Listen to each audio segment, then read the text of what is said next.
And hello people, hello world, and welcome back to Totally Tanked. My name is John, this is Rob, and we're Totally Tanked, and we're the tankiest podcast in Tankville.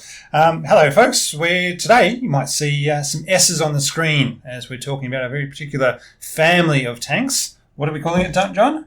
the CVR-T, Combat Vehicle Reconnaissance Tracked, because apparently the British don't like light tanks. Oh, they love light tanks, they don't like calling them light tanks. Well, there's a couple of reasons for that. But anyway, so for those who might have seen what's on the screen there, usually it will be called the Scorpion or the Scorpion family. Supposedly, they were going to call it the Setter family to begin with. The what? Yes, they were going to be called Setters. But then somebody said, you know... Well, as in Irish Setters? Yes, it wasn't war enough. So they said, right, we better call it something a bit more dangerous. So they called it a Scorpion because they said, well, with the turret at the back, looks like it's got a sting in its tail. So that's what we're looking at there. Right, and we should note that we're going to get into the whys and wherefores of this family of vehicles in a big way. So Scorpion was the first, and then I think they got to FV 108. I didn't even bother trying to keep count of the numbers because I found some references to names that Stallion. Exactly. There is all sorts of names that we'll go through and find out. Anyway, so it is July 1st. We're having a bit of an early month this week. This as early as we can get. For this episode, it's Saturday, July 1st, 2023 here in Canberra. Episode 48. And do we want to go for a quick shout out to our Patreons? We'll do that later. Oh, okay. Yes, we can, because I've redone the patrons graphic. This is very exciting. So we've got our top level patrons. So that is Chris Peze, Cornelius Weber, Per Sakura, and Stamps. Which thank you so much for giving us money, which really does build up over time and pays for why this whole scene's looking so good. And then our regular level patrons who are still much appreciated: David Mulvaney, Vikram Murthy, Scotch 12, Carter Heller, Floaty Bird, Corey, James Peters, Hella Carter, Spencer Davis, Steve Matthews, Chris Doyle, Jamie Stokes, and a few more that we'll get when the graphic comes around again.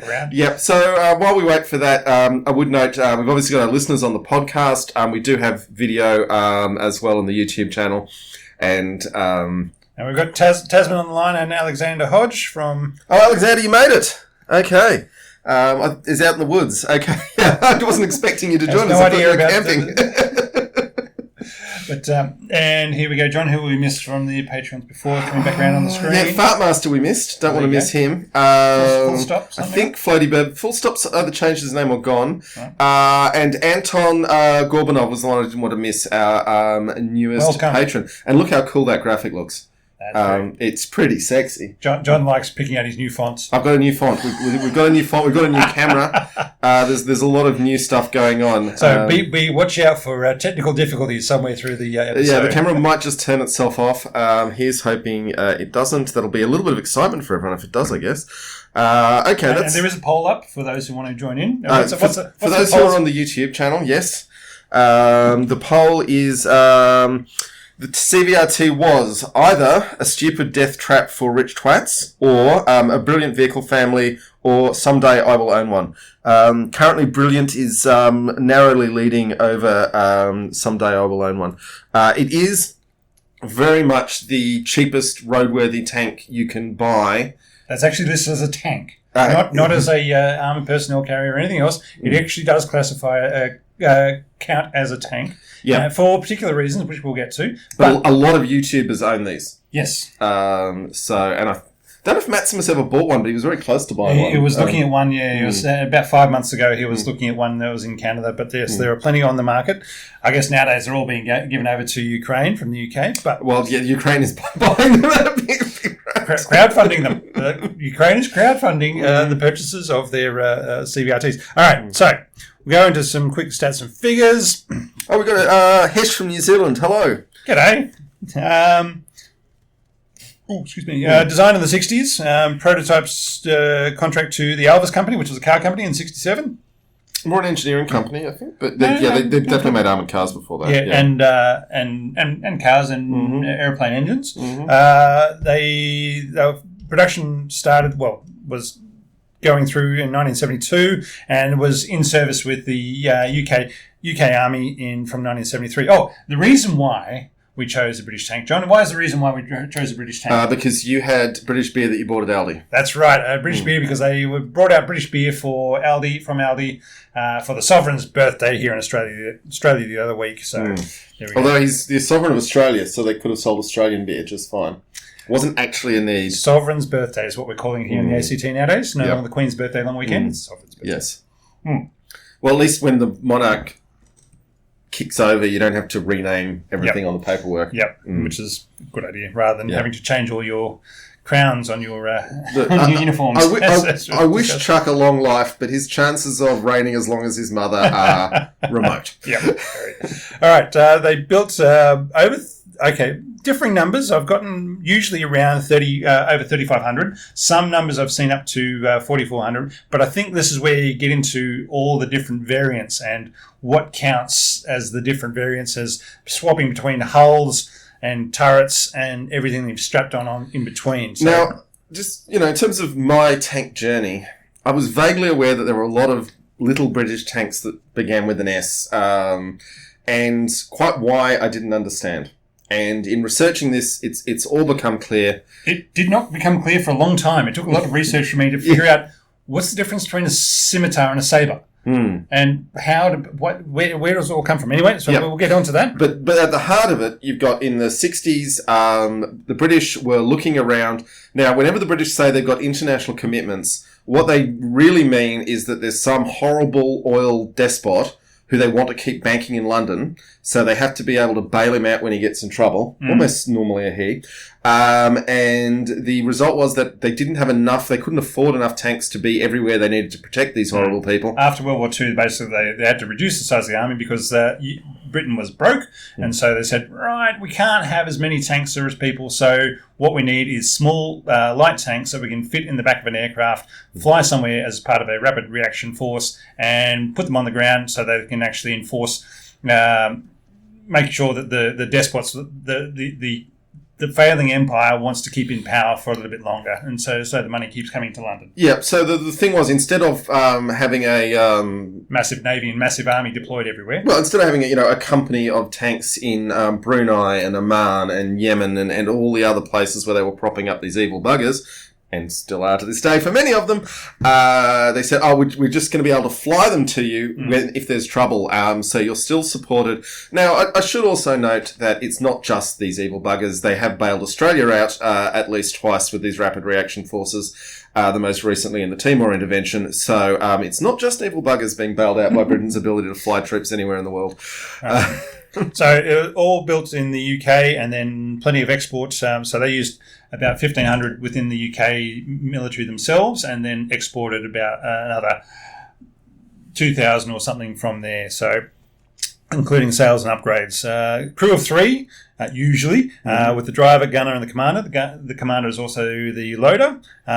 It was built around 8 tons, and numbers get up slightly from there over time. But even Scimitar today is still just under 8 tons. It hasn't had the weight creep. Scimitar 2, I think, is, if you got all the bits and pieces, has the mine protection, maybe. Yeah. But it's had astonishingly little weight creep. And for all the times we'll look at this and say, this is a stupid vehicle, you've got to remember, it's only 8 tons. So in terms of how many can you fit in the back of a Hercules or... 2. Is the answer to 2, that. but that's the space, not the weight that's the limiting factor. Because no, you're right. Sorry, Herc. But a C-17, you could fit 4 of them in, 5 even maybe. Well, which is probably why they've been willing to, because now that they have C-17s, they're probably willing to go for the Scimitar 2s, up weighted for them. Anyway, okay, only 8 tons to start off with. Height is, again, their height and width limitations were in order to be able to fit in an aircraft. It was the big thing. So just under 7 foot high and a bit over 7 foot wide. So 84 inches, I think they said it had to be within, and just under 16 feet long. And that's all the constraints to fit within an aircraft. Now, interesting to note that they didn't actually have any C-130s when they were designing these and building these. No, they had Beverleys. They were looking at building themselves a VTOL transport aircraft to carry these things around, and quickly realised, you know what, that is not going to happen. And so when they went out and bought the Hercules C-130s to be able to have short takeoff and landing and say, yep, we can just take these anywhere, and they've done a marvellous job ever since. It was in this period that the C-130 flew in the same year as the Blackburn Beverly, and the Beverly was famous for A, barely being faster than the wind, and B, only being able to carry 60 troops, when if you're moving troops around the world, you really want to be able to move a whole company at a time. Which is 100, 120 type thing. Yeah. All right. Engine started with a Jag 4.2 litre petrol engine. And a lot of the ones in museums still have the Jaguar engine. And there's still plenty of them. Yeah, the ones floating around either in service with foreign countries or on the market these days still have the Jag engine. And the reason they chose that was because they could only fit 24 inches for the engine bay, because it's situated beside the driver to the right of the driver as he's facing forward. Only had 24 inches in which to fit the engine in, and that's why they said, right, there are no commercially available tank engines for that, so we'll get a petrol Jaguar engine. But this thing's a death trap, right? So what does a petrol engine make a difference? Eventually, they had to downrate the engine output from 265 horsepower to 195, just so they didn't push it too hard. They eventually went over to a Cummins diesel engine, 5.9 litre, and they'll manage to fit that in there. So it's got 7 gears forward and back. It's quite quick. They reckon it's the fastest tank we've ever been in, and it did hold the record for being the fastest tank ever. Now 80 kilometres an hour. I think they reckon they got it up to over 90. I reckon that was downhill, but it's certainly 80 kilometres on the flat. Although that had to be on a road, because as I can vouch, anytime you get up to any sort of speed, it's a bit bumpy. It really gets very bumpy.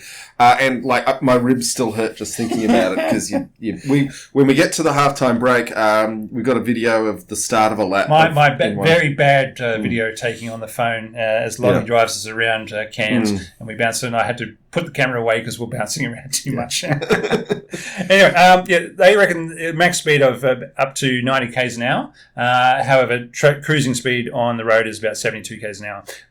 Huge range as well, up to 750 kilometres on with all its various extended tanks. Various weapons can be fitted for and with and so forth, and we'll get into those with the various variations. Yep. Now, the big reason why it's only 8 tons is because they decided they didn't have the weight for making a steel armour frame, for putting steel armour on the tank. So they made it all out of aluminium alloy 7039, which is a revolutionary aluminium alloy that just developed for it.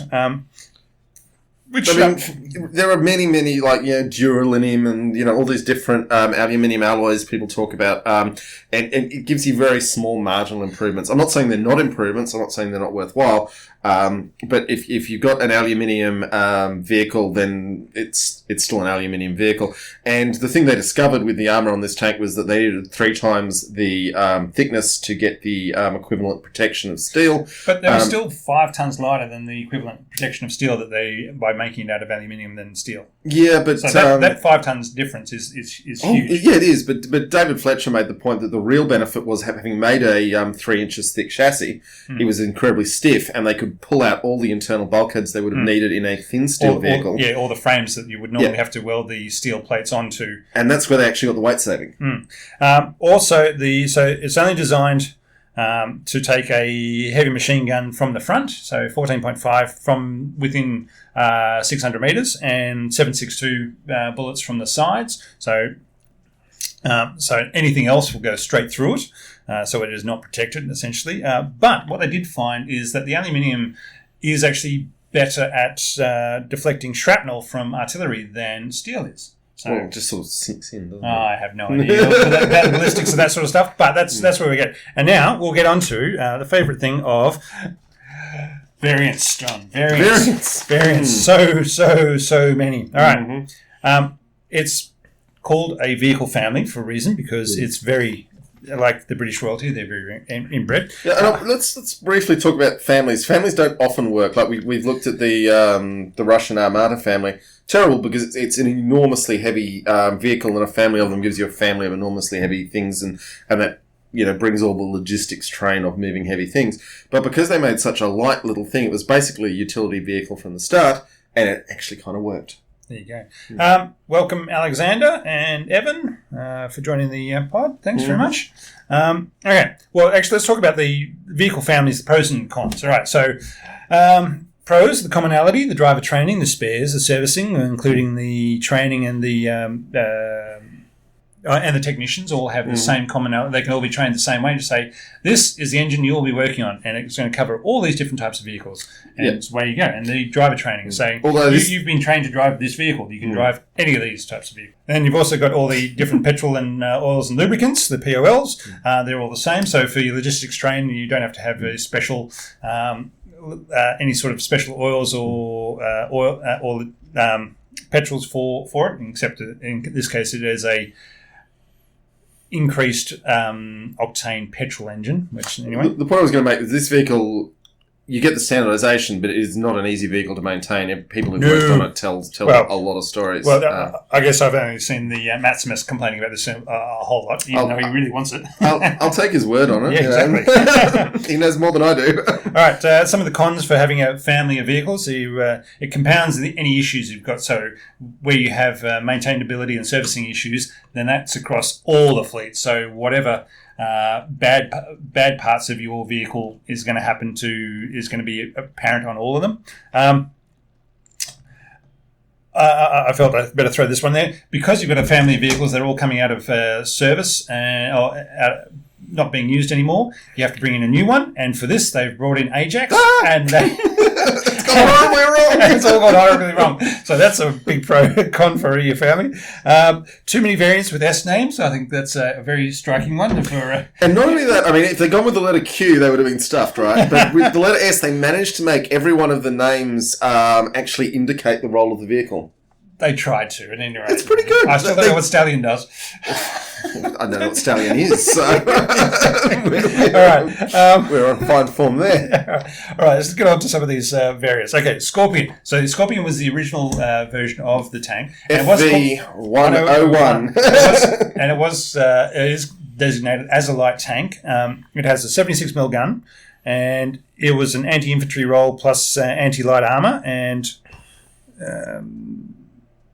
I can't even read my hand. And for infantry, or who knows what's written there. It was a light tank. Yep. They definitely didn't want to say it was a light tank. It was a light tank. No, they had to say it was a light tank because it's by the Conventional Forces in Europe Treaty. Oh, arms limitation treaty. Arms limitation treaty. Yeah. So this is just this is the one of the actually comes around why we bring in one of the reasons why we bring in the Sabre is at the end of the Cold War. With all the downgrading of military forces within Europe in the early 90s, all the countries there came together and said, right, we need a treaty to be able to regulate all these Cold War armies that we've had built up on the borders waiting to roll over each other, and we want to get rid of those, but we want to do it in a controlled way so that nobody feels scared by it because scared countries make stupid mistakes. And so they brought in the Conventional Forces in Europe Treaty started in 90, it was signed in 92, and that limited the number of tanks, armoured personnel carriers, armoured crewed vehicles, and heavy artillery pieces. Now, by taking the Scorpion from a light tank to a scimitar or a sabre as a armoured crewed vehicle, it meant you could have more MBTs within Europe and still have the capabilities of your reconnaissance vehicle in place. And so that treaty's fallen over in the last couple of years, but it was around for a long time, limiting those numbers, and that's one of the reasons why. Well, it was a treaty made with the Soviet Union, which no longer exists, so that does change things. The other thing that should be noted is these were produced in enormous numbers. I think over 3,000 in total of the CVR family. So we're not talking about a small production run, and of those, 1,500 were used by the UK and 1,500 were exported.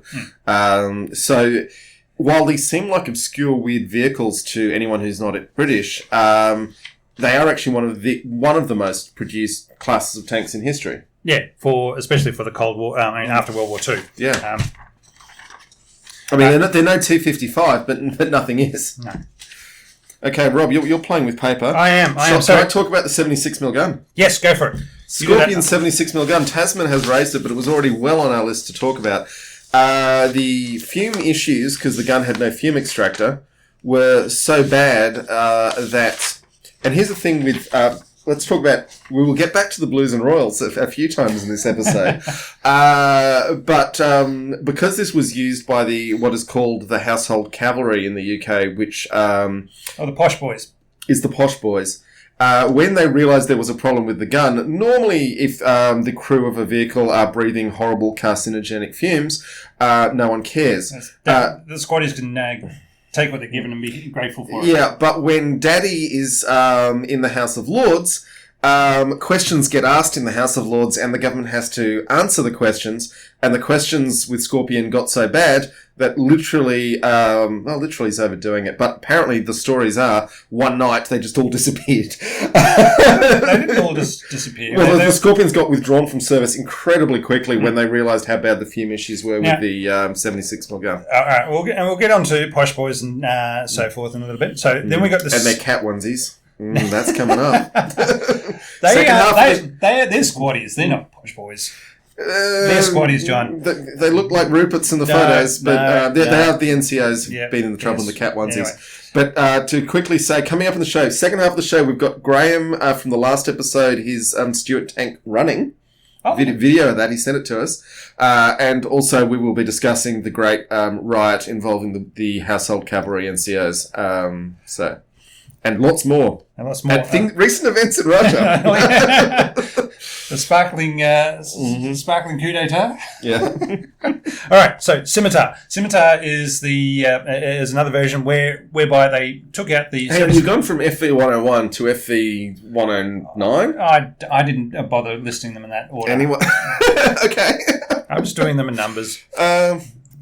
Do you want to do them in different orders? No, we can go to Scimitar as long as we don't miss out Striker. No, we're getting the Striker. Well, okay, we'll do Striker. So they made 350 Strikers. This was the anti-tank missile version. Firing swing-fire missiles. They actually fired a number of different missile types over the years. So they had Milans, they had some sort of British version of them, and it was basically, they just took, it's on screen now, they just had some sort of anti-tank guided missile in the tank, and it was fired from the rear part of the tank. And even some of them they would carry an anti-tank guided missile, man-portable anti-tank guided missile, and they would stand out and fire it from there. So over the years, its capability was anti-tank. There's a few things. So it's basically a tank destroyer because all of these missiles were entirely capable of taking out main battle tanks to their eras. And it very much had a tank destroyer role in the British Army on the Rhine. The cool story about Striker is famously when you see the missile rack pop up, it's got 5 missiles in it. It could carry another 5 reloads inside, but that involved parking somewhere and manually lugging them up. When the question was asked, why 5? What's good about the number 5? That's usually your enemy tank platoon and plus 1 or something? No, the answer was that the calculations they'd done showed that the probability of kill required 2 missiles per enemy tank destroyed, and they expected each Striker to destroy 2.8 Russian tanks before they were obliterated. There are your 5 missiles. It's all you're going to need. Go for it. All right. Yeah. Having said that, very, very powerful little vehicle. Let's remember again, little vehicle, capable of a real anti-tank role. And it was mostly with the swing fires, a wire-guided optical setup whereby they could see the rocket exhaust of what they were firing and use that to guide it into the vehicle. And it worked apparently really well, at something like 80% hit rate, even against moving targets. So, good stuff. Now we get on to the Scimitar. So you take out the 76mm gun and you put a 30mm Radon, which is Lee Enfield plus some other company. Royal Armoury. Yeah, Royal Armoury plus... Enfield. Yeah. Enfield. Put all that together and that's what you call the Radon. So it was quite a useful anti-APC and can hit moving targets. Now, in the first Gulf War, they reckon, and they've got the evidence to prove it, that the 30mm Radan with its APF SDS variant actually got through the glacis of a T-62. Well, I'm hoping that it's going to find out some more about this in Ukraine as they start shooting up T-52s and T-55s. See how they go there. So, yes, they got a selection of ammo for both the 76 and the 30mm with the HE heat HESH for the 76 and all sorts of other APF, SDS and all sorts of other types of ammunition to be able to be very useful and effective. Then we move on to the Spartan, which is the APC. They made 960 of those. You keep talking. I just need to wake the camera up. Okay. All right. Right, Spartan APC. 960 of those made. It's FV103. Only carries 4, so it's used for specialist teams and not just infantry. So you put in your bomb disposal, your engineers, your sniper teams, commandos, anything like that. They're moving around your recovery mechanics. Any teams that need to be working in a small number and need to be deployed forward quickly and in support of other activities. So, and it could be your anti-armor teams or even mortar teams. You can throw all those guys, 4 of them, in the back of the Spartan APC. So it's not really carries a squad. It's more because they are cavalry and in support of armor. They don't necessarily carry infantry, which is where your mechanised infantry and your bulldog vehicles come in, which carry more numbers rather than the Spartan. Then you have the Samaritan, which is they made 101 of those. That's your ambulance variant of the CVRT, and it also has cooling in there for the morgue function. So when you're carrying out bodies, that they don't go a bit moldy. Well, that's thoughtful. It is for your ambulance. Yeah. Then you have your Sultan command vehicle. It reminds me of why when you're planning an assault, you always make sure your jumping off point is different from your wounded retrieval point. Yeah, it's very important. You don't want people seeing what's coming back. Then you got the Sultan command vehicle, so that's where all the officers can stand up, look at maps, and point things out and talk on the radio a lot. And you got the Samson, big and strong, which is the armoured recovery vehicle. They made 136 of those. They definitely. The problem with an armoured recovery vehicle is that you need something big and powerful, and a light vehicle in the ARV role, it just didn't have the grunt it really needed. No, because when you're hauling things out of the mud, you really need something with a bit stronger than just your... Now, let's talk about the rubber band right now, though. Which rubber band? The tracks or the... No. This was a great British innovation, was they figured out that if they put a bungee cord between 2 of the CVRTs that was stuck in the mud, and then they ran with the bungee cord behind, and because it's only 8 tons, a bungee cord can handle this. For larger vehicles, this would never work.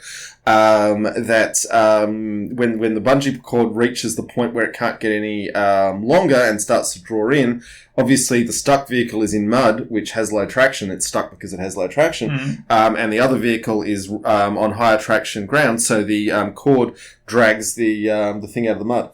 It actually works. There's video of it online. I've not seen that. But in the Falklands, they used it a lot because obviously they didn't have a lot of armoured recovery vehicles in the Falklands. They did have a BARV there. Yeah, but they... Was the only Centurion deployed over there? Yeah. Yeah. Yes, it actually worked for vehicles this light. Can't work for bigger vehicles because you can't build a bungee cord strong enough. But, there you go. Yeah. All right, no... I had not seen that one. So, yes, your Samson is your armoured recovery vehicle. Now... And we get into, and then the Sabre. So the Sabre came around, as we're saying, when the Scorpion. They said we got to get rid of the Scorpions, make from the light tanks for the conventional arms in Europe treaty, conventional forces in Europe treaty. Get rid of the light tanks and make them reconnaissance/scouting vehicles. And what they did there is at the same time they were getting rid of their Fox armoured. Keep going. Yep.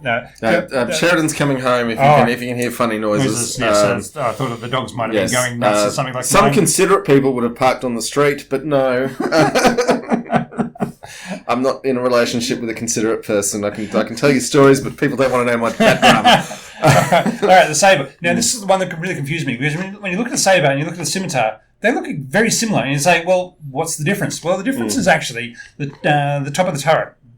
They both have the 30mm Radin gun, but they took the turret off the Fox Scout car and they put it onto. And then they took this turret off the Scorpions and they swapped the two. So the Fox turret goes onto the hull of the Scorpion, turning it into a different vehicle. Now, it's a little lower profile of a turret, which is why they had to say, well, the crewmen inside the turret would bang their heads on the roof of it, so they had to they've given them domed turret hatches rather than flat ones, which you have in the scimitars. And it's worth noting, when we posted video of a saber going around at Oz Armour Fest last year, our audience was flummoxed, and including lots of people who'd operated in CVRTs. So Sabre is not very well known, even though I think there are about 150 produced, so it's not that... Couple hundred. Yeah, it's not that rare, but it really flummoxed and you might see, people who should know, because they're like, what is up with that weird gun? And not only that, is part of it is, John, is that in the... I'm not sure if it's in the video or in some of the photos, that you'll actually see a Fox Scout car running along behind the Sabre. And you look at it and say, hang on a second, those two turrets should be the same. But they're not. What the Cairns Museum has actually done is they had a Fox Scout car chassis and they put a scimitar turret on it, and then they had a Sabre, which was actually a proper Sabre. So they could actually swap the two turrets around, but they haven't, because they said, well, the Sabre's actually a Sabre, and that's just a Fox Scout car with a scimitar turret. So people might be very confused seeing those two side by side, which you might see in the in the videos going around. If you're lucky. So those are the main variants, and then you had then you have the Scorpion with the 90mm gun.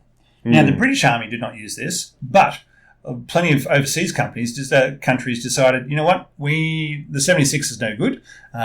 We want a bigger gun, so we're going to put in a 90mm gun in the turret. And the British companies were making the Scorpion said, no worries, we'll do that for you. And they also said one of the big aspects for designing of the Scorpion was the cost of it. So the British Army versions, did not have air conditioning, heater, NBC kits to begin with. They did get them later. They did get them later, but not always. They didn't have an electrical traverse, so it's all manual traverse. They didn't have fire control systems until later. Thermal imaging, and they have very, very limited protection, and the 90mm gun. All these things were put in for the overseas market. So other countries like Belgium and Brunei and other places said, we want the 90mm gun. And they said, well, is it a hot country? Would you like some air conditioning in there as well? And they said, yeah, that'd be really useful. So the Brits eventually put a lot of these things in, but it was not standard, especially to begin with. So a lot of these things came later.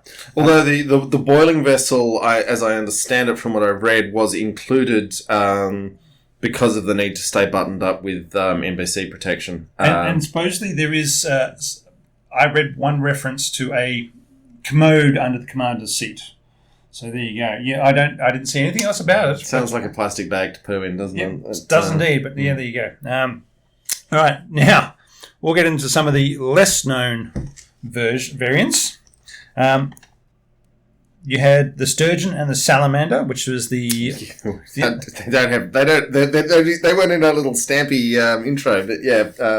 They're the Op-4 versions used by the British Army training activities in Canada.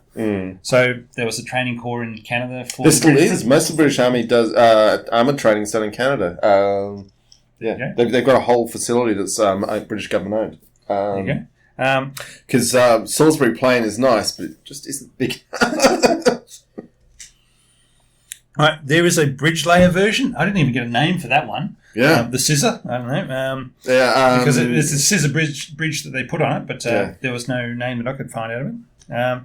They have the Stormer. Now, the Stormers an interesting one because we've got a picture of a Stormer version with it's laid out like a utility, like literally it's got a flatbed. Well, that's the thing is, it's not part of the 101 series. It's a 433 series, 4330 series. It's actually a different series of tank, but it's based on CVRT though, I believe. It is a CVRT, but it came later in the 80s, but they're still putting it into and so it's got a number of its own variants, all part of the Stormer family. So they have the anti-air, the air defense version with the Streaker missiles. Yeah, we've got a version with Starstreak in the slideshow as well. But now, everybody's saying that, and they also had a stores and ammo carrier version, so your flatbed variant, a mine dispersing, so they actually spread through mines out. That was the utility Stormer with. It looks quite hideous with all. It's got not millions, but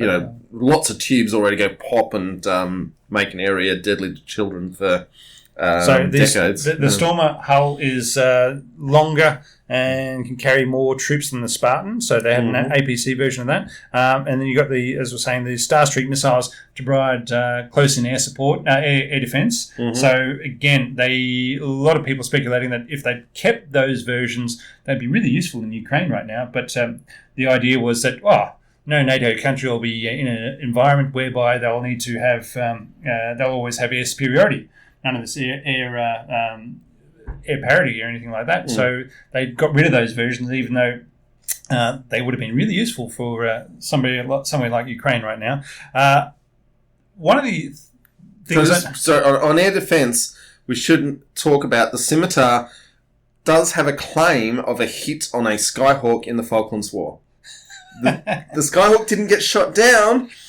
So I have my doubts, particularly that it was an unstabilised gun, but it's claimed and it's in the record as claimed. So that's not nothing if you're even getting close to Skyhawks as they're zooming overhead. Yeah, they were a slow-moving plane, but... they were subsonic, but they were not slow-moving. No, for a jet of the time, but they did also have a great big 30mm cannon on them, so you wouldn't want to be seen by them. All right, so you've got the I'm saying that the Stormers with the Starstreak missiles, high velocity missiles, HVMs, would be very useful in Ukraine right now. As I said, I've got the aforementioned reference to a Stallion. I have no idea what that is. That might be the bridge carrier. And I think I'll probably find another version scribbled on my pages somewhere, but that's pretty much it for now. Now we get on to some of the points I want to talk about with the actual tanks themselves, and we're calling them tanks because that's what they are. Talking of posh boys in them, young Prince Harry was in. He rode a CVRT, did he? Yeah, certainly did. He had a troop commander of. I thought he was mostly a gunner in Apaches. But no, that was his second tour of Afghanistan. So he spent 3 months doing that, but he spent a couple of months doing CVRTs over in Afghanistan. So he had a troop of, they say scimitars, but I think might have actually been Spartans. It's a shame he's turned out to be such a twat. Household cavalry, there you go. So, on the other... if we have any viewers or listeners from the household cavalry, look, I've met some of you guys. I know you're not that bad, but you cop it from everyone else, you're going to get it from us too. That's right.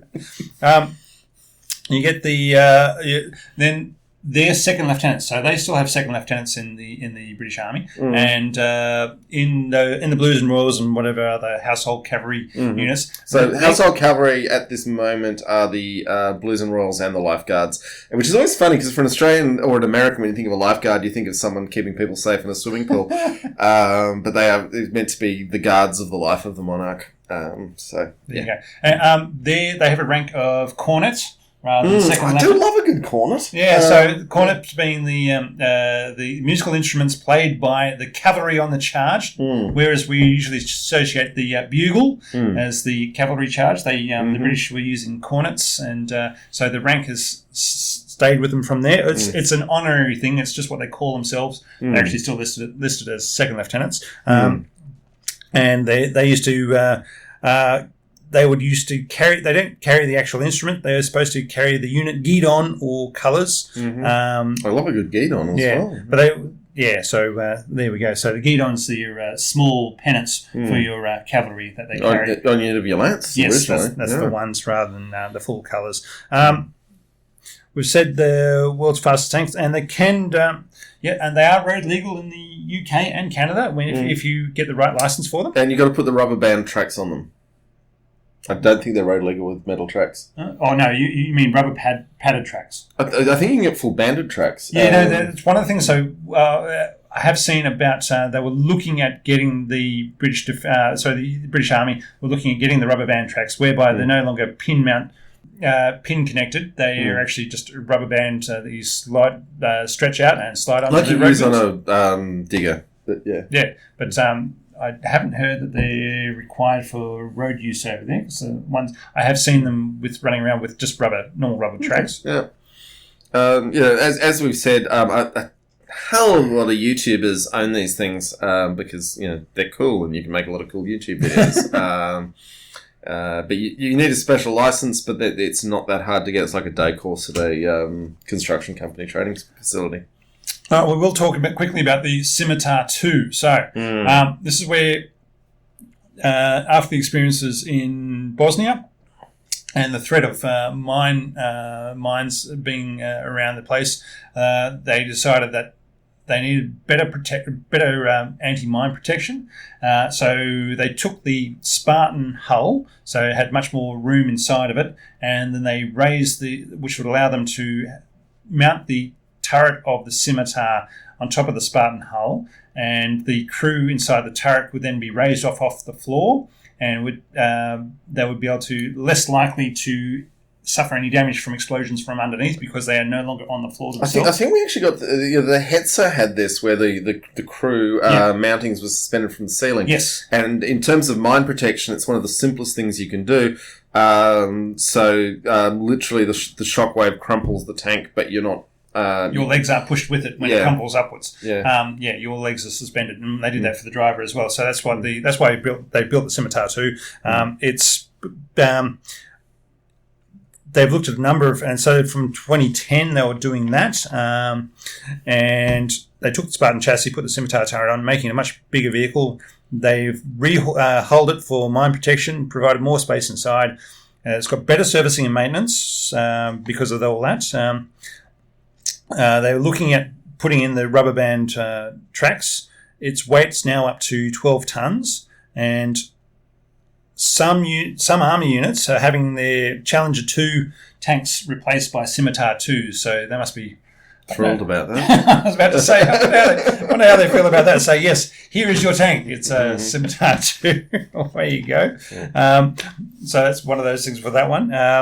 Just want to say hello to LT Smivo and Glenn Hook, who I don't recall seeing you guys on the feed before, so lovely to see you with us now. Having made our way through the beer tube, John, which we're going for today? Oh, let's do the Carlsberg in this half, and there's no Carlsbergs. There's Carling. Oh, Carling. Sorry, Carling original lager. Look at that, gentlemen. So we'll when Rob gets through that one, we'll let you know what we think about one of the UK's favourite lagers. Good lid rip sound. Okay, where are you going with this one, Rob? Countries. Oh, yep. Who's got them and where they use them? Oh, can we talk about the CVR 90s? Yeah. Yeah. Indonesia's 90mm armed... No, lots of the countries use them. Okay. It's not just Indonesia. Okay, go for it. So Belgium was the first big buyer. They bought 700. They were the first exports in 90s. Alexander's heading off. Thank you, mate. Appreciate out in the forest watching us. That's really awesome.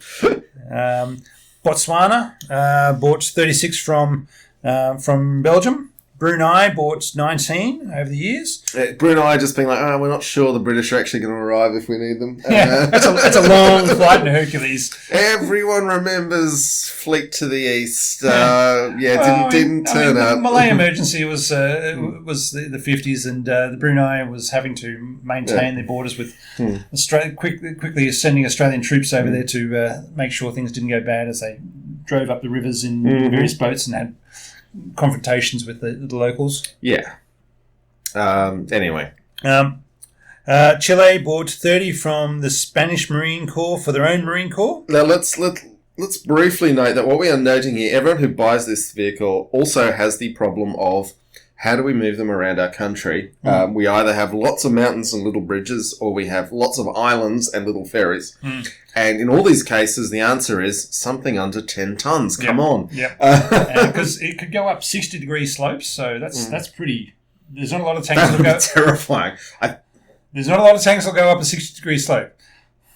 I'm not sure we're not getting caught again on gradients versus degrees, and they're slightly different, and we've been here before. I'm not smart enough to know the difference. It can go up amazing slopes, but I don't... It has very low ground pressure, so it doesn't usually... Ground pressure, let's talk about that. It literally has such a low ground pressure that the tank will come to a stop, and the troops will get out, and they will sink into the mud.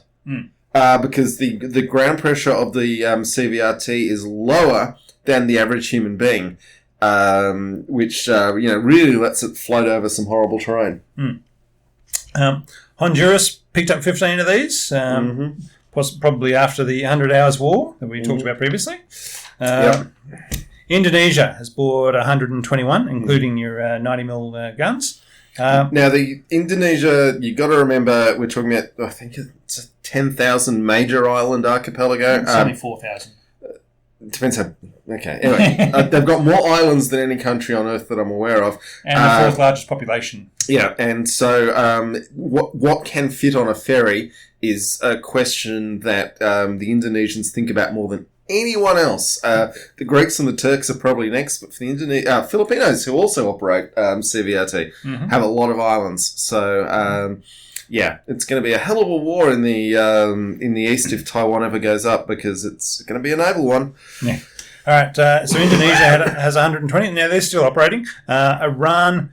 Got them before the revolution. Yep.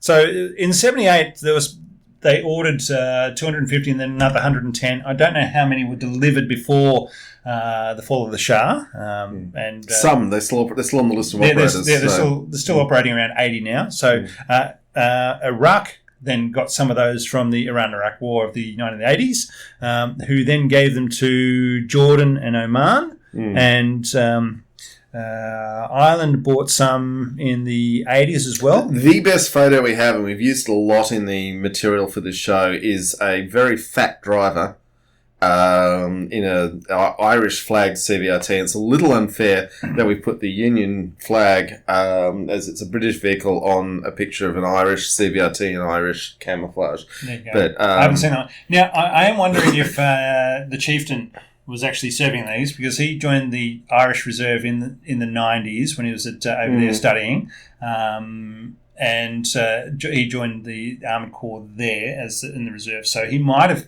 I remember seeing a photo of him beside an Irish armoured vehicle, but I can't remember what it was. I couldn't find that photo again. I think only Nicholas Moran can answer this question, and I certainly can't. There you go. But it's quite amazing, considering he was born in America and he's spent so much time in America, just how strong the Irish accent remains. That's a really good point. I mean, Greek and Irish parents, and raised in America. But who are we to question anyone's accent or ancestry? We're just trying as mate. All right. I'm half English. Jordan bought a number, and then also got some given to them from Iran. Malaysia has bought. So Jordan bought 80, had 80, and are still using them. Malaysia bought 26. New Zealand bought 26 in the 80s, and they have got rid of those and replaced them with their labs. Which is an interesting one, because, I mean, Australia evaluated CVRT really heavily, like literally a lot of its field testing was done in Australia, and we said, no thank you. We did take their... We took the turret and put it on our M113s. But so supposedly, whether or not we took the... I've read differing accounts whether or not we took the turrets off the Scorpions and put them on the M113s to make our medium reconnaissance vehicles, including Tiny Teddy, which is up at Cairns, and I rode around in. Or they came off the Saladin armoured car. So they had a 76mm gun on that as well. So I think I thought the Saladin was the source of those ones, but I think from what I've been reading, there's been a couple of intakes of those, but yeah. Oh, Rob's cracking the Carling. Here we go. All right, we're going to be doing first beer review in a few minutes, folks. It's very exciting. Yeah. Where are we up to? Countries. We're up to, we were saying New Zealand. Nigeria. Nigeria bought 100. Yep. They're still using theirs. Mm-hmm. Oman bought and or given some. We're very much getting into the territory of countries that Canada's overseas commitments of the British just saying, look, we're not sure your planes are going to arrive. We'll get some of those vehicles. And again, Oman got some from Iran and some from Iraq and from various times. The Philippines have 41. They're still in use. They were involved in the siege of Zamboanga back in 2013, I want to say it was. Yeah, I remember that well. I was covering it as a journalist. Well, covering it from here in Canberra. I didn't go there. But, somebody might shoot at us. If I can briefly digress, literally an Australian journalist got a bullet in the neck, and when the surgeons extracted it, there was a picture of the bullet, and I was the only person in the world who was smart enough to just put a picture of it on Quora and say, "Can anyone identify this bullet?" And as 7.62 small, short. Yeah, as a result, my news outlet at the time, which didn't really cover these things, I can't even recall why I bothered, but I was able to be like, "This is what the journalist got shot by," and at that point, you could definitely say it was a ricochet, which is part of why he didn't die when he got shot in the neck. But yeah. So it was a 5.56. I can't remember the details now. That was a while ago. But simple things like knowing websites like Quora and Reddit exist and just saying, "Here's a picture of the bullet," and I guarantee you someone can tell you what it is. Very quickly. All right. Philippines, Spain bought 17 for their Marines, and as I said before, they sold theirs off to Chile. Tanzania bought 40. Yeah, right. Yeah. Thailand bought 154, including some of the 90mm guns. Togo. Togo doesn't come up too often. I was about to say, do you know where Togo is? No. I'm thinking Africa. It is Africa. It's in the Gulf of Sao, I want to say. But anyway, down beside Nigeria and those sort of areas, Cote d'Ivoire and so on. So Rag Howe has joined us, by the way. Hello. Where are you from? Keep going. Yep. Yeah, so Togo has been in had a bit of a coup the last 20 years and has just been rehabilitated back to being allowed to join the UK Commonwealth last year. So UK Commonwealth's still problematic, Robert. It was when it's just the Commonwealth. It was. I was just reading because I had to look it up, so I had a quick read about Togo and saying, the president, not for life, but a pretty long time, died back in the I want to say the 90s, and when his would-be caretaker successor was off in France and flying back to the country, the military said, "You know what? We're going to take the old guy's son. We're going to make him president, and you're not allowed back in the country." And that all went bad for them from there. So they've had a bit of a military dictatorship for the last however long. United Arab Emirates have 76. The Brits used 1,500, obviously. It's the numbers they're giving us. And Venezuela picked up 80 of them as well. So all different variants, as everyone will look at. I'm not sure those numbers add up, looking at them there. No, but as I say, there's... Yep. Some of them are on-sold from one area to another. Well, I feel like the other operator's number is low, but I'd need to pull out a calculator, and we're not going to do that right now. No. But, I mean, some would be bought... the Belgians definitely sold off a lot of those to various people. They've all been upgraded one way or another. BAE's having a lovely time the last 40 years upgrading them. Since the 80s, they were... From 1981, they were upgrading various versions of the CVRTs for their export market. The British Army eventually got round to saying, "Yeah, you know what? We need MBCD gear. We need an air conditioner. We need such and such to actually be able to work in the environments that they're in." It's literally because I know people who do. Oh, sorry, and Ukraine. Ukraine's about to be a major operator, but I know lots a significant number of people in Australia who've worked in defence procurement, and their number one thing will be like, the reason we don't like buying anything from the British is that they don't put the air conditioning in that you need in real heat. Yeah. But it was tested, and they say the vehicle is rated from minus 30 degrees to 50 degrees heat. So they actually they drove it out before rolling it out for the British Army. They rolled it around to Oman and Australia and Norway and Canada to say, yes, it can operate. So mechanically, it can probably operate in those environments. Yeah, but physically, for the crew comfort, you want it. You want a bit more air conditioning. We have talked about this a lot before, but for the benefit of new listeners, let's say it again. Ragu's in Melbourne. Welcome. Yes. The issue is that while you might think, the tank crew should be tough, why do they need air conditioning? The answer is because you want them to fight for as long as possible, and fatigue is real. Fun things about the CVRT. Rimmer gets to drive one. Chris Barry, one of the boys from the Dwarf, with his penchant for... So Pity Red Dwarf never had an episode with any sort of tank in it. Even the Plastic World one where they did like an army assault, there's no tanks in Red Dwarf. But there is Jaguar, which has the engine for the CVRT, which is one of the reasons why he likes driving, because he has a Jaguar, and so he then has great fun. I don't want Rimmer to be having fun. Rimmer should just be dying painfully. I mean, not today, Mr. Death.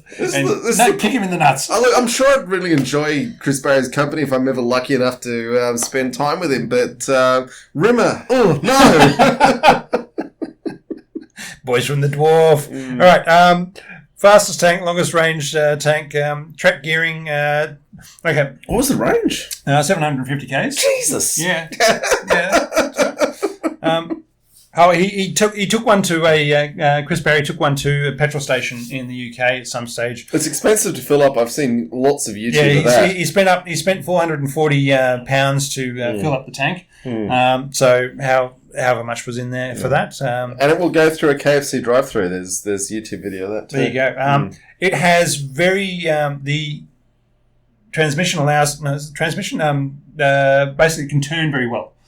What's that one? Turning circle. Yeah, basically, it rather than just stopping one track and letting the other track go, it has its transmission set up so that one track will go faster and they'll slow the other one. So it actually takes that into consideration. So it'll actually corner and turn on the spot and corner very well for a high-speed vehicle, because it is a high-speed vehicle. Even though I've read issues with the New Zealand Army, they managed to roll a number of them around corners, but that was.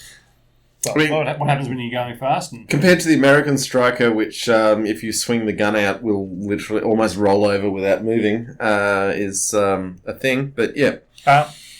It's a very hot engine, so the thermal image... and with the aluminium, which is a beautiful heat conductor. So the thing lights up on a thermal imager.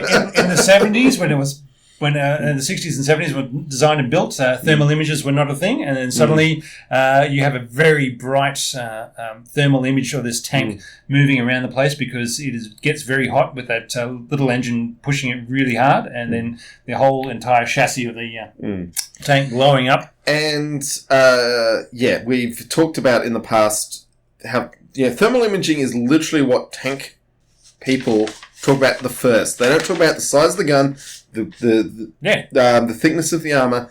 The thermal imaging is the first thing they talk about. So that's well worth bearing in mind. All right.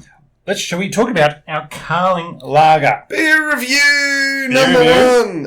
So Carling lager is a response to Australian lagers invading the UK in the Burton-on-Trent, Great Britain. 500ml can, 4%.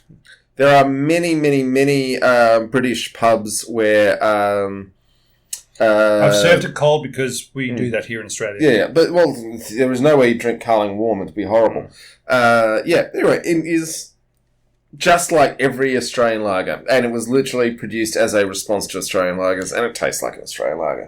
It's got a bit of a different aftertaste for me. Really? Oh, yeah, okay. You're getting a bit sensitive there, I reckon, but yeah, go on. It's because the VB you've been feeding me. No, I've got no idea. Founded in 1840. How can you say that there? Or is that what's the name of the actual company? Is it Carling? Well, I think it's a Carling company. Yeah. There you go. Anyway, look, I mean, it's a very drinkable lager, which is why they've produced it. People in pubs order it in enormous amounts. It tastes pretty good as, in the same category as Heineken. It's a Molson Coors company. There you go. Oh, okay. All right. It tastes better than that Coors Light we had last episode. It tastes a lot better than that. It wouldn't ever be my first choice go-to, but if I walked into a pub and saw it on tap and didn't know what any of the other things were and it was a hot day, I would order it. It's fine. It's good. There you go. Carling. It's an acceptable lager. I mean... It's a pretty good beer. Oh, yeah. It's an is that a catchphrase? Yeah, it's a pretty good beer. I'd probably order a Stella Artois ahead of a Carling, but it's fine. All right. Conflicts. Now, we've mentioned a few. Yeah. But the first time it was thrown into action, as it were, was in 1974 in the Cyprus, in the Turkish invasion of Cyprus. Yeah. They quickly flew a couple of scorpions over to defend the, I guess, listening stations, British protectorate areas within... British still operate big bases in It's Cyprus. like 2 or 3 separate zones, and they're claimed as British territory, so they have people from both sides, both Greek and Turkish Cypriots working in their zones. But essentially they're spice satellite areas.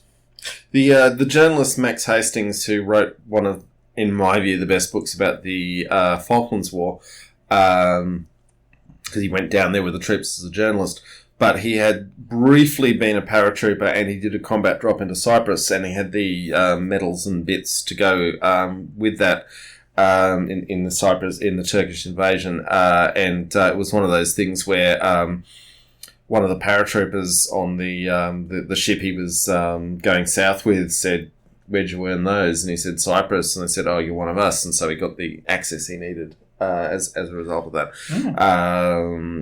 Word got around. Anyway, so yeah, Cyprus. Yeah. Falklands was the other main one. They had 3 and 3 Scorpions and Scimitars deployed there, I believe. Might have been 4 and 4, but yeah, anyway, I mean, a small number, but in terms of the logistics of the Falklands, an incredible combat multiplier. I mean, this is where light tanks shine, is where you can't get a heavy tank too. Yeah. When everybody else can get them there, and it's just miserable terrain. It's the best vehicle you've got. It's fantastic. It was involved in the assault on Mount Tumbledown, but not at Goose Green. They didn't believe it could get through the mud and the gorse, the lands around Goose Green, so they didn't get deployed there. Even though a lot of armchair reviewers have said they probably could have, but who do we know? I would trust the people on the ground who knew the vehicle, myself. Gulf War 1 and 2, so in the 90s and 2003. 2003, yeah, I'll say that. Yep. They were involved in both of those activities. So Gulf War 1 was where they say, and I have no reason to disbelieve them, but I'm filled with disbelief. It might have happened. They say the 30mm Radin cannon got through the glasses of a T-62, but also a T-55 got a hold of one, and the T-55's round went straight through one side, out the other side, injured no one. 115mm round going straight through. And if the round had an explosive charge, it didn't detect the tank as it was going through it. That's kind of awesome and funny. And also there was, I believe, an occasion when an American Air Force pilot mistook CVRTs for Iraqi armour and blew up a bunch of them. Yes, there was a number of blue on blue conflicts there, which is why, as we said last episode, it's worthwhile going into any conflict with tanks that look vehicles that look like American vehicles. Yeah, even that's not necessarily. It's not a guarantee because this was the A-10 when it came over the column of CVRTs said, I'm just going to light them up because, you know what, I'm a hammer and they are nails. Yeah, doesn't matter what colour nails they are. There was a literal war between the US Army and the US Air Force in the middle of the Gulf War, where they were the Air Force was attacking the Army, and the Army was just shooting down the Air Force.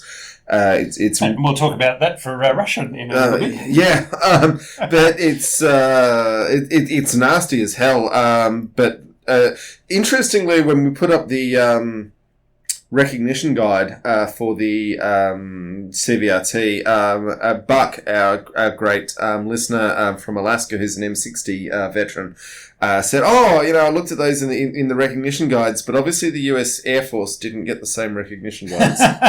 Why would they? But they also shoot up a lot of American forces, so let's not be too hard on them. They just shoot up everyone.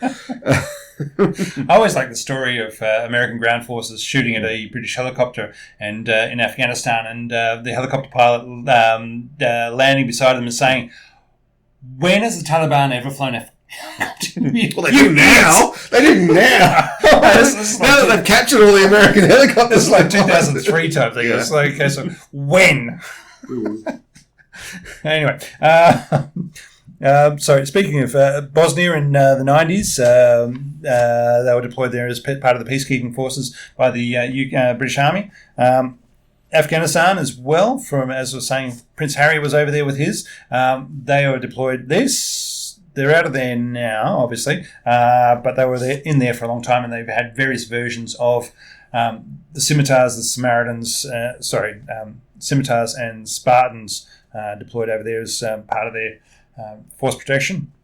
The Iran-Iraq wars of the 1980s, so they were provided to Iran and prior to the fall of the Shah, and afterwards the Iranian Revolutionary Guard had them and were using them, and then lost a bunch of them to Iraq, and then used for various internal conflicts and suppressions of uprisings around the world in all those countries that we talked about before, I guess, including the Zamboanga siege in the Philippines. Siege in the Philippines. Mm-hmm. But now they are actively in use in Ukraine. So crowdfunding the British military gave Ukrainian forces about 24, and then a crowdfunding campaign raised 6.4 million to buy 101 various CVRT vehicles, and they have now been shipped over to Ukraine for fighting off the Russians, and plenty more of these going on. So I've read a lot of the articles I watched on YouTube and other areas where the collectors in England, so where before we were talking about collectors in Northern Europe, Belgium, Netherlands and so forth, are just having a bunch of tanks sitting around a warehouse. In England, the same thing happened with... Sorry, John, I've been remiss in my logistical... Look, while you pause, we've had a really interesting comment from Glenn Hook saying, I was an M1A2 tanker. We had to make our own vehicle ID training. Google and a copy of Jane's were your best friends. So there you go. Well, Jane's goes a long way. So. Yeah. But it's a bit of it's literally why we keep saying, Australia buys American gear because we don't want to look funny on the battlefield with them. It's not like we're going being supported by the British anymore. Even though New Zealand, for a long time, was still leaning on that idea of saying we're buying British. That's why they had the Scorpions. I'm sure appropriate bribes are paid to people. But, yeah. They're just more British than we are. Yeah, we'll talk about billionaires and their influences in the second half of the show.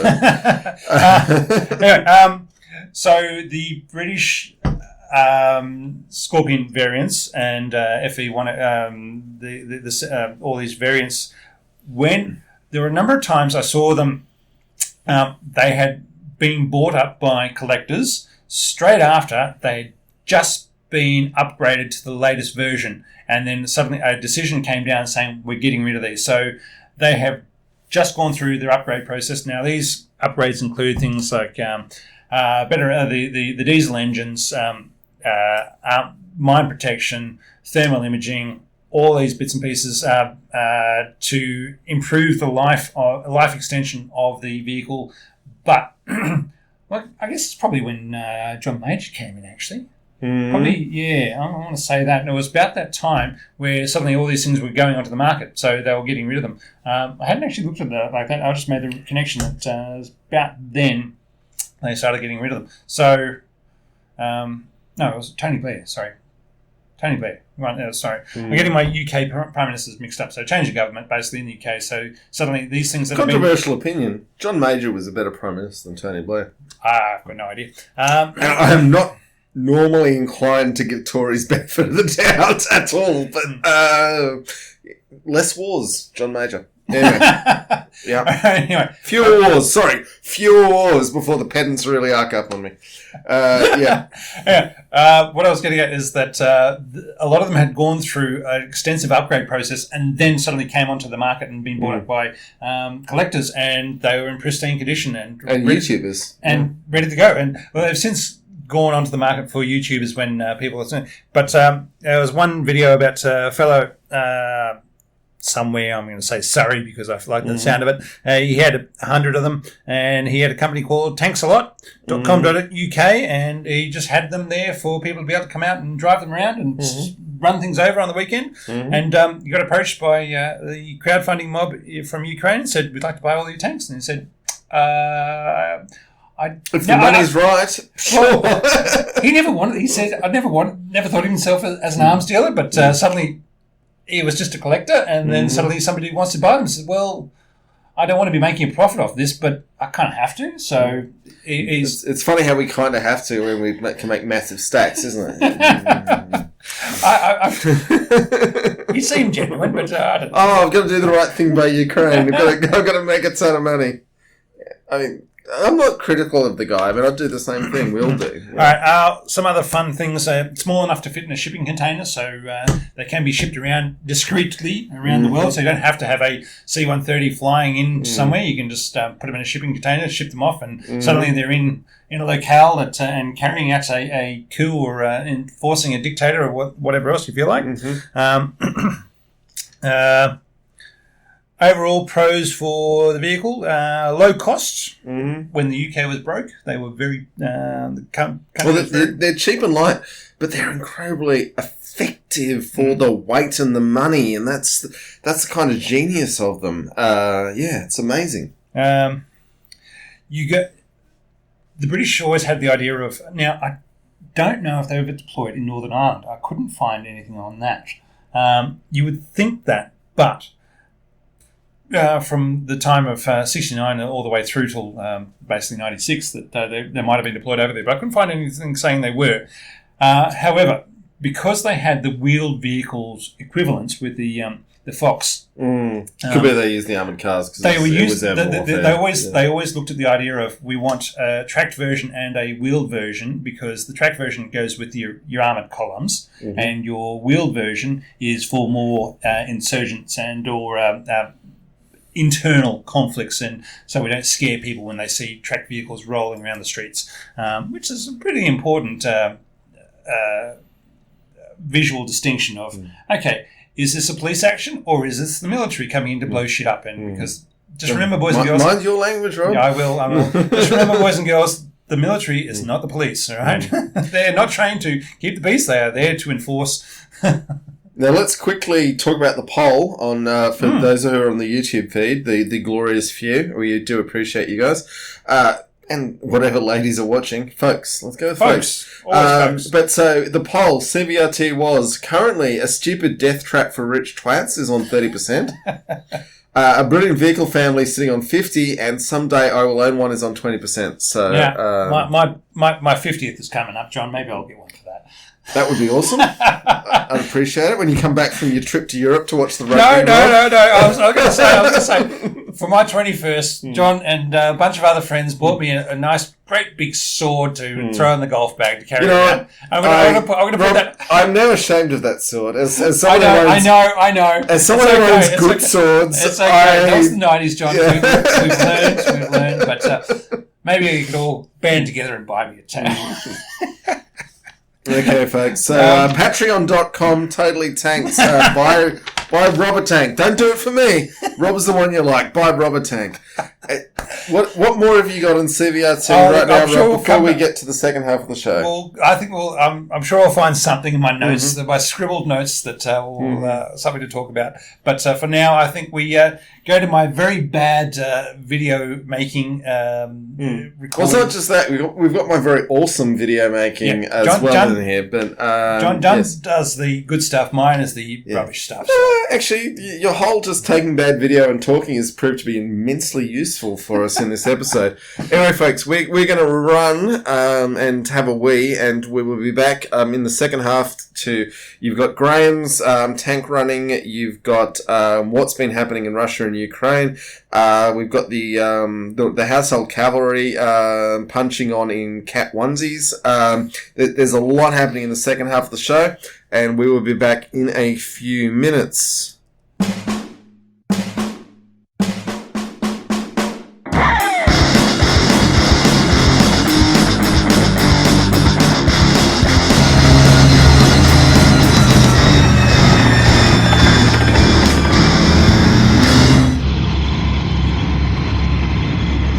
Okay, so this time we're in the Sabre. We've decided looks like it's got a 20 or 30 mil cannon on it. This is a tracked British light reconnaissance vehicle driven by one of the staff here at the tank, Lottie. She's a very knowledgeable member of the team.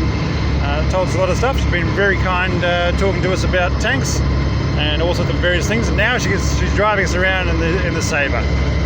We're just waiting for the Bulldog here in front of us to take off before we start heading around in the mud.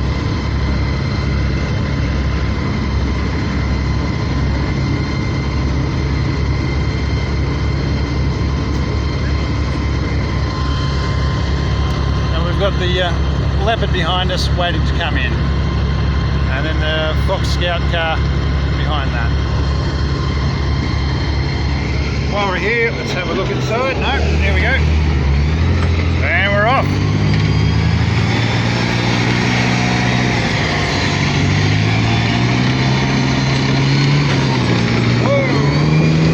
Alright, once we're in, still got the gears going and getting thrown around a little bit. It's we're gonna hit some bumps.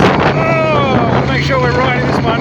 It's gonna hit the lower back. Oh, she's bouncing like hell here. This is gonna hurt. This one is going to bounce like crazy. I might be pausing this to put the camera away. Okay, we've decided this tank's the Sabre, light reconnaissance vehicle of the British Army. And it's Lottie driving it, and she's taken it around in a good clip. We've just come off of it, and it was going very fast and very bumpy. We thought she might have been trying to get some air over some of the bumps, but it didn't happen. Not for lack of trying, though. Alright, here she comes around. She's got nothing in front of her now, so I can expect her to pick up a bit of speed, and we may see some air of the Sabre going over the bumps up here, I reckon. Let's see how she goes. That's a good clip through the mud. She's going to hit some of these corners.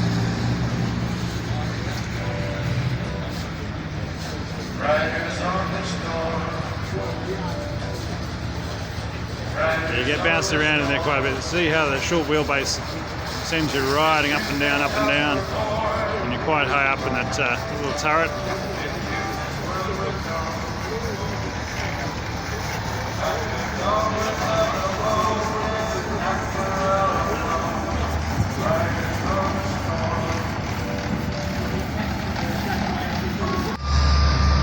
Alright, here we have the Saladin Scout vehicle. It's not having a good time at the moment, so it looks like they're going to be bringing it in for a few repairs. We might see it running again later.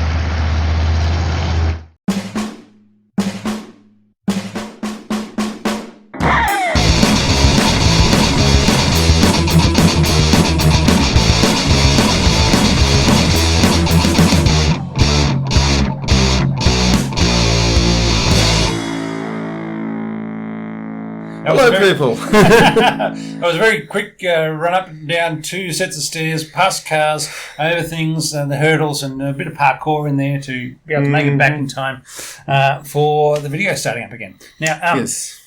Second half of the video. So, technology is an experience for all of us. Well, Wagner.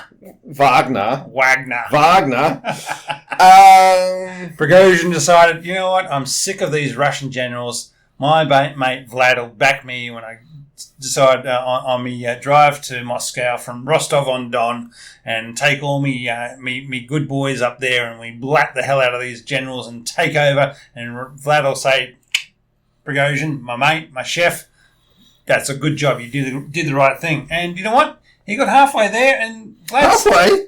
He got to 200 kilometres. It was 800 kilometre distance. He got to 200 kilometres.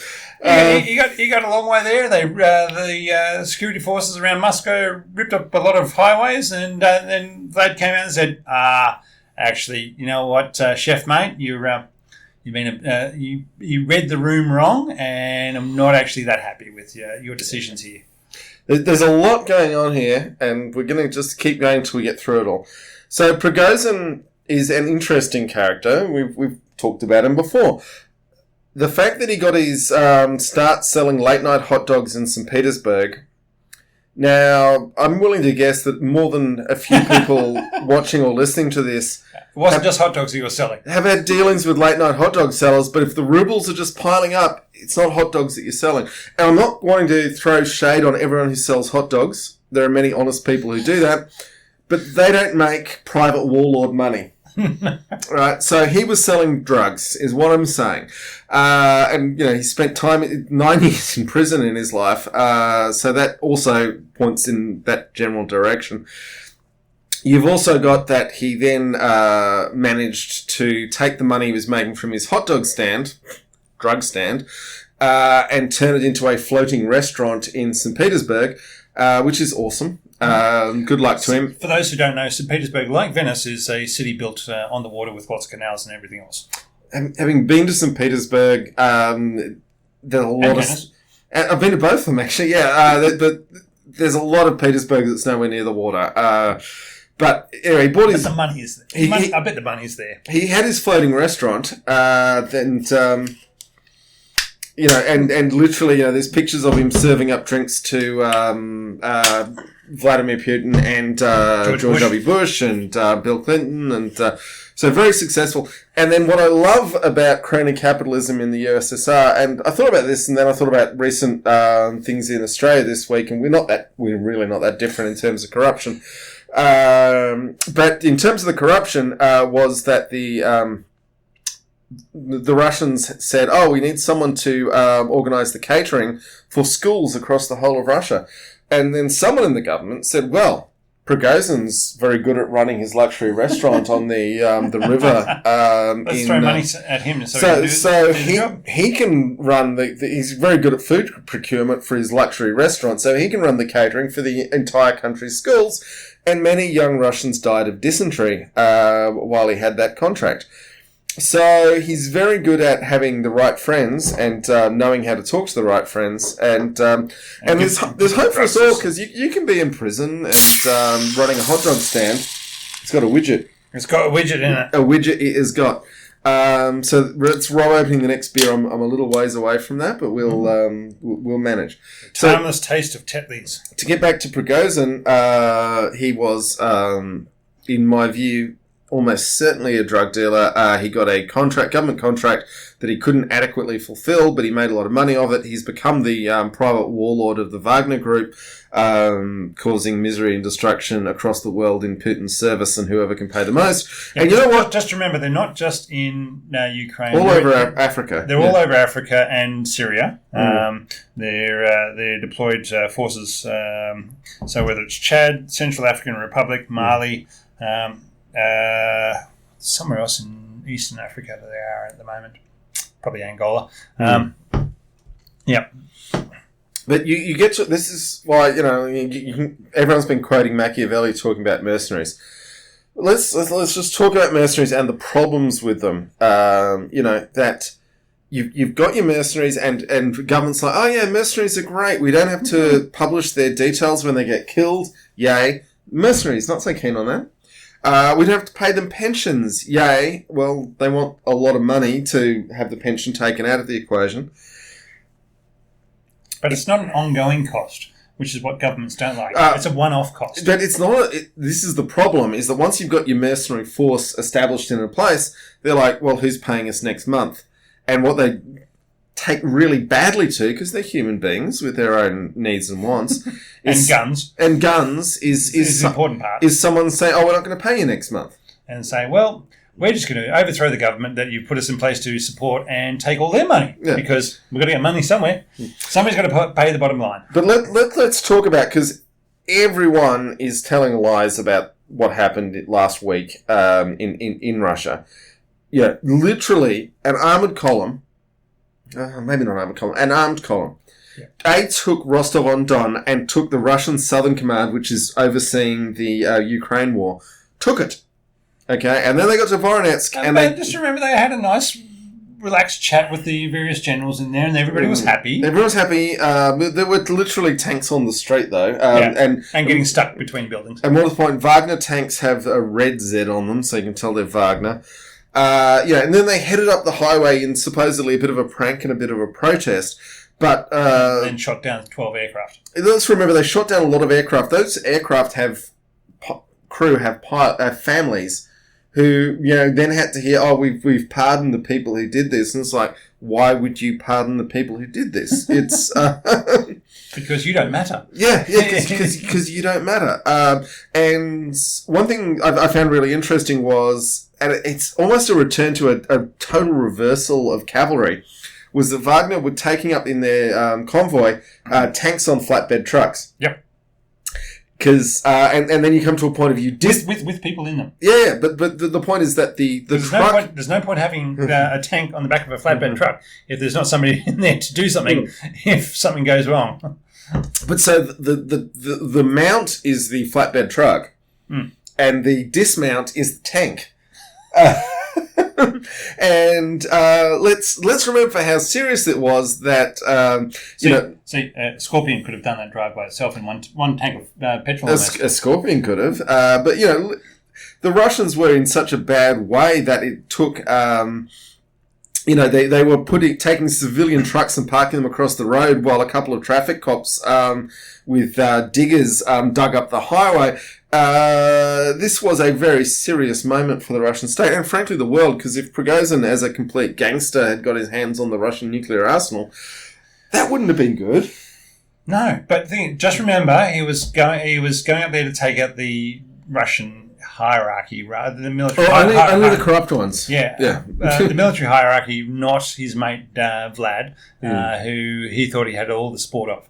And look, we don't know what's going on. It's a lot of people have just said all it is. It's the Russian gangland war just happens to have a lot of tanks and people with guns, just done differently than anything that we have any sort of cultural or even fictional reference to. It's just that is a different. They have a different thing, and unless you are living in Russia and or absorbing their media, then you probably don't understand it. And I don't. But and then Prigozhin gets the call from old mate Lukashenko and says, "Look, if you need somewhere to go, we'll be your France. You can run away to us and be here without consequence."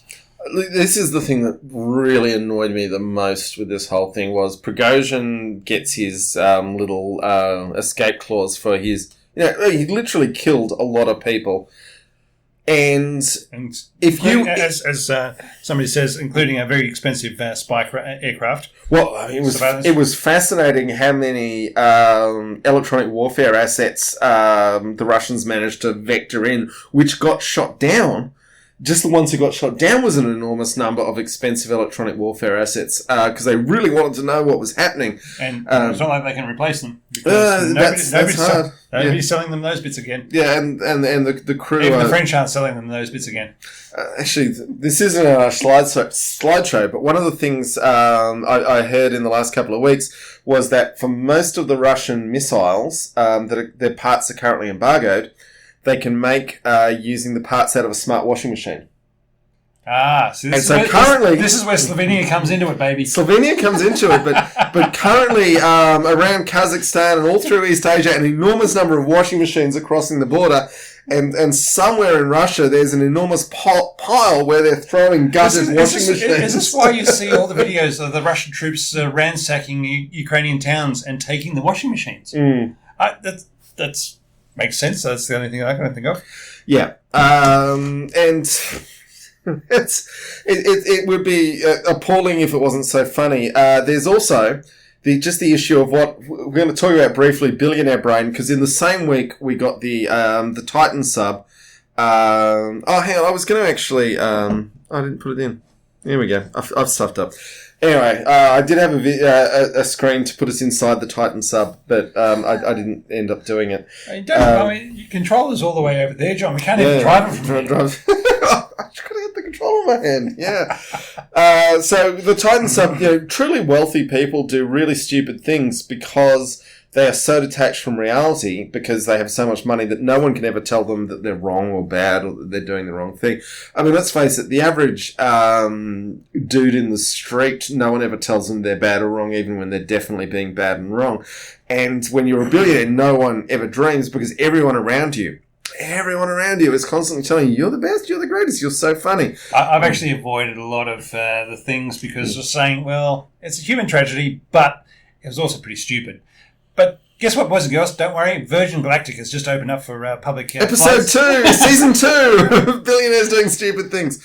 For public flights. So. Yeah, I mean, Richard Branson, I've met like a handful of billionaires in my life. I've had a reasonably interesting life on that front, and most of them are really boring to talk to because they just expect you to laugh. They talk really slowly. They expect to laugh at everything. They expect to tell them how great they are. Richard Branson was actually quite funny, but they get worms in their head from just constantly being affirmed, and then they do really dumb things. So Prigozhin's uprising, the Death Trap submarine, these are all part of basically every billionaire is a policy failure, and we need to do something about them. And probably not eat them because they're probably a bit high in fats, but besides... Toxic. Yeah. But anyway, it's something... You could burn them as fuel, though. Yeah. Onesies, cat onesies. All right. So John's all up in the idea of this Daily Mail article of the household guard getting into a bit of household cavalry. Cavalry. Who are CVRT operators. Yep. After their deployment to Falklands, coming back and dressing up in cat onesies for a... Well, this was late in the last couple of weeks. Yeah. Cat onesies for a fancy dress ball and getting a bit of a punch on. Now, you saw it and was outraged that this was happening. I wasn't outraged, Rob. I saw it and saw a bunch of NCOs, just basically junior soldiers, given a little bit of authority, just having a bad night out in the town. Because the number of times... now, I looked after electrical mechanical engineers. These usually older guys, and they've been around the traps, and they had families and were not too stupid. I had a few. That were, but young fellas, apprentices, had just come out, and the challenge was to drink a carton of VB, and they did, and then they fell off their balcony and themselves. But anyway, that's a different issue. But they didn't get into a lot of punch-ups. But when I went to hang out with the armoured and infantry officers, their Monday mornings were usually spent appearing in court, talking to extol the values and virtues of their soldiers who had gotten in a punch-up on Friday and Saturday night to try and get them out of the clutches of the local constabulary. So I luckily never had to do that. But I talked to a lot of other subbies who did have to do that. So to my mind, the NCOs of the household cavalry getting to a bit of a punch-up, dressed, well, stupidly, Dressed in cat onesies. Cat onesies. They were dressed in cat onesies. And I loved how the article got very confused about some of them looked like Freddie Mercury. And it was just like, you take a good looking young man. Yep. Give him a big mustache. Big mustache. High cheekbones. Even though they're NCOs, they all look like Ruperts. Because they're fit young men who've just been deployed to the Falklands. Yeah. They're not... this wasn't just support. Oh, sorry, you're right. Sorry, it was not the Falklands War. They had come back from a Falklands deployment. Yes. And so they were living up their night out. And then they got in a punch on, as young men like to do if there are no young women around to avail themselves of. So really the young women got lucky that night. But, it's good. Now, America. Yeah. Replacing the Bradley. Yep. Oh, hang on. Before we get to that, we haven't done Graham's tank. There you go. Well, why don't we do that, and then we can come back and talk about our next beer review. Yeah. We can talk about the beer review, but so this is going to be on screen while we're on screen, Rob. Oh, is it? And okay. And the sound's still on. So here we go. Graham is starting his tank, and this is the only space he's got to run it. There we go. It's moving. That's good. And it's not skewing off left and right. He got kind of lucky there, because that would have been pretty bad for him.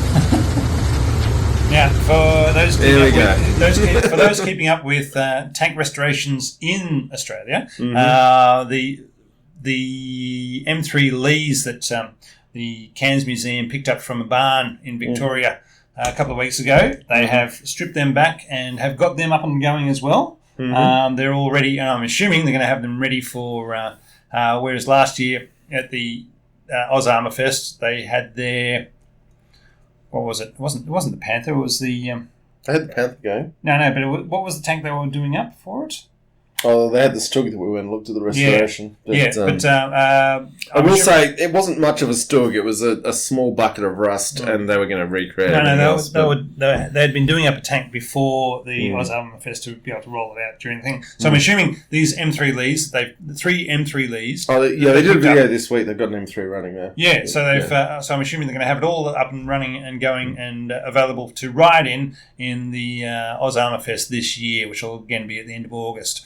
We won't be going this year, but who knows? Big announcement. Do not come to Armourfest thinking to meet us. This year we're not going. No. Sorry, folks, but next year, do you want to commit to it? Not next year, because I reckon next year we go down to... Gippsland. Yeah.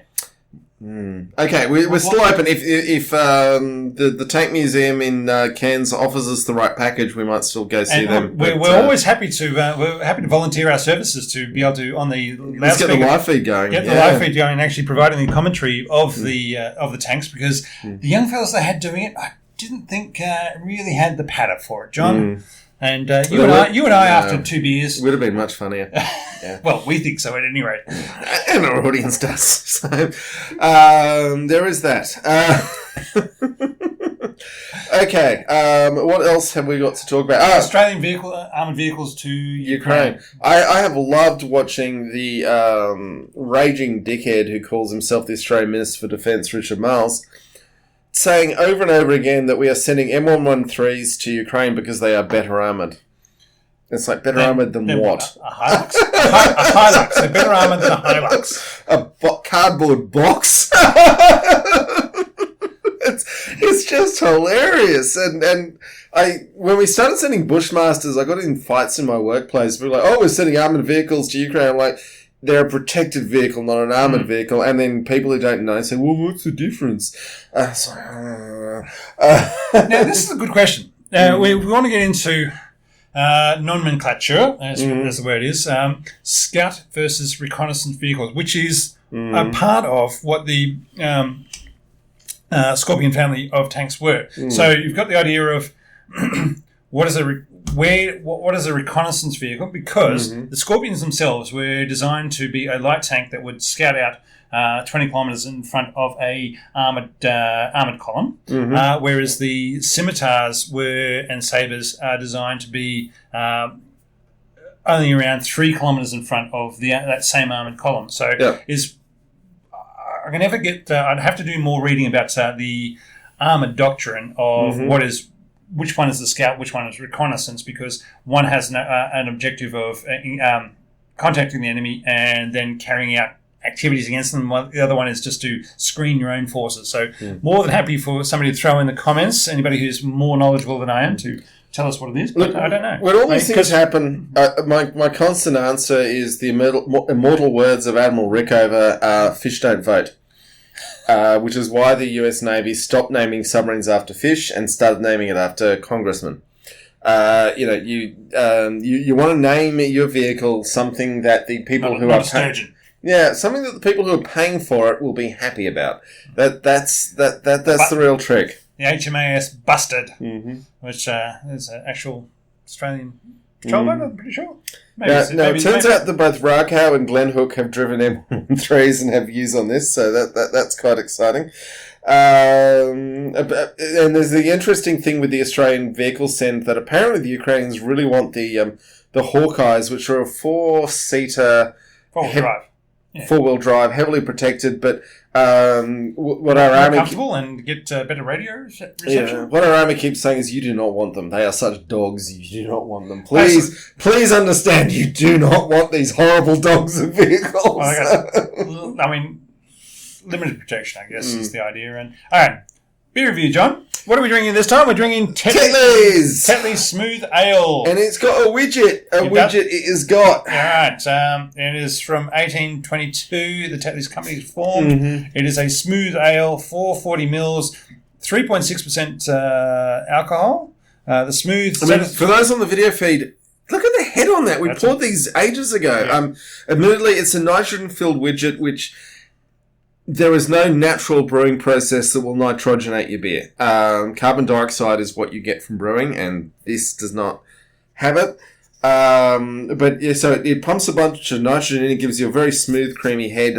People who've drunk Guinness will get this before. But look, as a British style ale, it's relatively light. It's quite pleasant on the palate. Yeah. They say the smooth, satisfying taste of Tetley's. It actually is a smoother flavour than the Carling, I find. Yeah.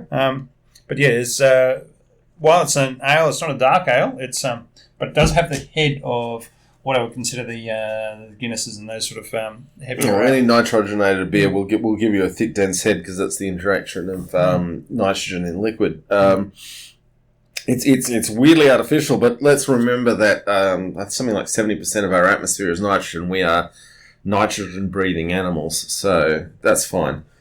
Now with a nice signature of Joshua Tetley on the front. Joshua Tetley from 1822. 1820s, yeah. There you go. 200 years of Tetley's. There you go, John. Let's talk before we go about the Strela 10 system.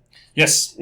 Because it's a fully tracked vehicle, and when Prigozin's column was marching to Moscow, if you were wondering how they shot down all those planes, it was apparently a few of them were man-pads, man-portable air defense weapons, but most of them were this Strela 10 vehicle that was with the convoy, and it did really well in that there were an enormous number of very specialised and very well-defended vehicles shot down. There was one video that I saw of a KA-27, the Crocodiles, where the Strela 10 was zooming in on it, and it jinked and blew flares in the same movement, and the missile followed the flares.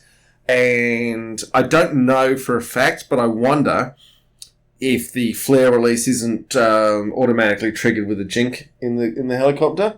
I can see why pilots would not want that. I think it's probably more flare release when detecting incoming fast-moving things. Yeah. So, but the vehicle, if you come across a duck going at Mach 3, then it might deploy them then. But otherwise, anything else coming in at that speed, it'll probably just deploy them. Yeah, it's certainly interesting. We don't have the answers to it, but it was spectacular to watch because the Strela 10s shot down a lot of planes. So flares, I've always wondered how effective flares actually were. It's like sometimes they work and sometimes they don't. Which is like your two missiles from the Streaker. No, sorry. Striker. Yeah. You need two to get guarantee a kill. Yeah. Anyway, it was quite exciting to see, and particularly because in this particular engagement, there were two different people who had video on the KA-27, so you could see it from two angles, and certainly doing the jink at the exact same moment as the flares popped, in this one case, definitely meant that the missiles followed the flares. And I would also note that but at this point in the conflict, any Russian KA-27 pilots who are still alive, they've got some skills. Because a lot of people have been shooting at them for, 18 months now. So, the dud ones are not with us anymore. And that guy had it, but Prigozhin's people shot down plenty of others. I touched on this before, but how annoyed would you be if you had agreed to be part of Prigozhin's drive north, and then he's done a deal and he's going off to Belarus, and you're just... They are setting up a number of camps in Belarus, but... But who's paying them? He's got no money to pay them. Well, you got to find out. The guys on the ground who are left lying around the place, who knows what's going to happen to them? Look, just bringing it back to the CVRT. There's a couple of other things I did remember to. I forgot to bring up before. The RAF also bought a number of them for airfield defence, and they also threw their own bomb disposal units within those, so they could race around the airfields and make sure that nobody was scattered any cluster bombs or mines on any sort of remote airfields, and so they could drive around in those. And the Iranian versions have, the modernised versions have a 90mm gun and an anti-tank guided missile on them as well, and they're called the Tosan. Sorry, those things I forgot to mention before. There you go. So they're still running around, as it were. I think that's pretty much all I've got, John. Anything from you? No, I think we've run through what we had to talk about. So I just want to quickly thank the patrons again. Let's why not get them up? And I'll say anybody who's looking for a T-shirt for Totally Tanked, John has put together a number of designs for things available for us. So please go ahead and look at those at redbubble.com. Redbubble.com, search Totally Tanked. We've removed our profit margin, so they're cheap. But if you want to buy one of our shirts and... come to the pub with us. Or come to the pub with us, or just take a photo. We'll put it on our social medias, or follow us on... We are on Twitter, Mastodon, and Facebook. I'm going to do some cross-promotion for John because he has a number of other podcasts. And they're really good. So we've got his Every Naval Battle in History, which is not a podcast. It's actually a YouTube channel. Yep. But and then there's the Culture Books podcast, which you do. And these are both things that I really enjoy. So thank you very much for doing those. You're welcome. And I'm looking forward to hearing more of them. I'm really enjoying use of weapons this week with the Ian M. Banks Culture Book podcast. So okay, and you seem to have a lot more followers there, so maybe you could do some cross promotion. No, this one's got way more than those. But Alexander Vlad, thank you so much for joining us, and we're glad you've enjoyed this from Canada. Tasman, thank you. Oh, we didn't talk about the Redback and Lynx. Yes, so, well done, Tasman. Thank you very much. Yeah. So the American Army is looking for the replacement for the Bradleys, and like Australia, they're saying, well, what are we going to replace them with? And they're looking at Redback and Lynx, whereas Australia, we went for Redback and... Lynx. Is it? Yeah. It's the same competition. Oh. Like, literally, if I was this... We still haven't started in Australia. No. And I guess... But if I was the Australian selectors, I'd be saying, pause, wait till the Americans decide which of these two they want. Let them choose which one they're going to go for and say, we'll have 129 of those, thank you very much. Yeah, because we've basically said we cannot distinguish between these two vehicles. They are both, like... the same capability. So just get whatever the Americans are getting. I did literally wonder, as we were talking about that competition, why don't we just buy Bradley? And the answer is now clear, because Bradley's on the way out. But, All right. thank you very much, all, and take care. And we'll see you sometime in August. It's a bit of an early one this month. Mm-hmm. Yeah, you're going to be about 6 weeks before the next... Because Rob's going to Europe to watch the Rugby World Cup. No, before then it's going to have my birthday. That'll take up a bit of time. And then we'll get to then. It'll be... Anyway, we'll figure it out. Yes. Oh, the camera hasn't died in this half hour for whatever reason. But, yes. Okay, folks. Thank you so much. We do really appreciate it.